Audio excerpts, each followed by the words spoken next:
Hey, what's up, guys? Let's talk about arpeggiating with our arpeggiator.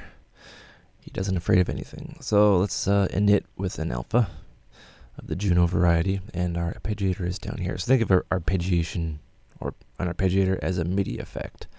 So what it's doing is it's taking in your MIDI information.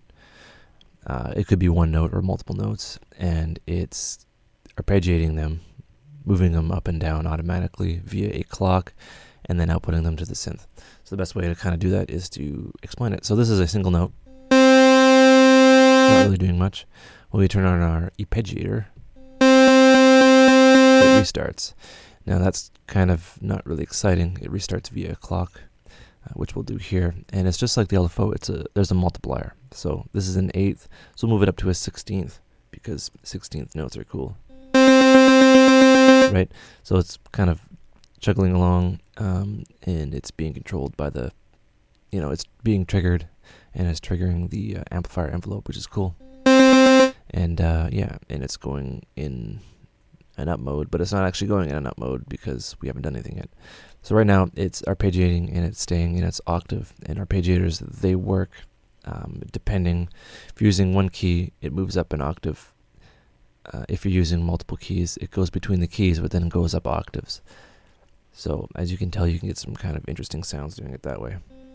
So I'm going to go up, and I'm going to have it go up 2 octaves. So you're going to see it. And this is just going up and down. So it's like Atari Attack going on here. This light down here is when it triggers. And it triggers every 16th. And these lights here are the amount of octaves it goes up. So it goes up 2. Right? And we can go up 3. And that sounds pretty cool. So what can we do? We'll leave it like that. Actually, we won't leave it like that. I want to explain. How am I going to do this? Yes, we have it on 16th notes. I just want to quickly go around this progression thing. So this progression thing is kind of cool. So right now, serial, it goes up 1 octave, then goes up another octave every 8th note. So you can hear that now. Actually, I can kind of slow that down so you can hear it. Right, very basic. If we go to round, it goes up and then it goes down. So this is basically how you will have the expression of your MIDI, or your arpeggiator, right? And what I'll do is I'll have it restart every every bar, or every. No, that's not gonna work.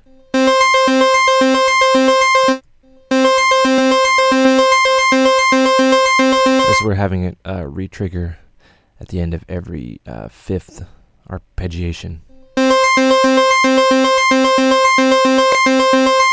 So that sounds kind of neat. And we have it going up our octaves like naturally, how we would do that. And that's just with one key. So where the real kind of bread and butter comes from is when you use multiple keys. So we'll use 2, and we'll have it set to not going up and down every octave. That is, it goes from up, and then it goes down. Actually, I'll play more than one. That's going down. This is going up. And then this is going up, down. And this is going another up, down. Right. And this is random, so it'll the 3 keys that you choose, it'll arpeggiate in a random order, which you could get some neat effects. So this is a good way to kind of get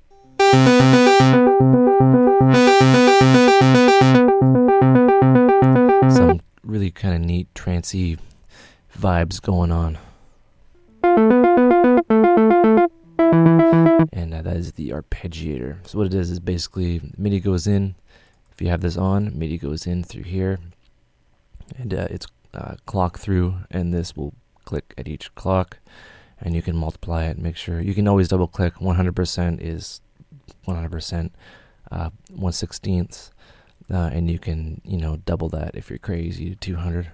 And it's really interesting how the the modulation works in DIVA. You have like set amounts, but then you multiply the amount.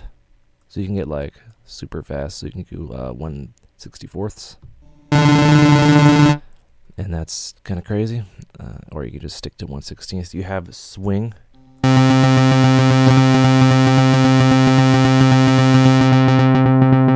And that's all well and good. And yeah, it's pretty fun. And yeah, hope you learn stuff. Take care.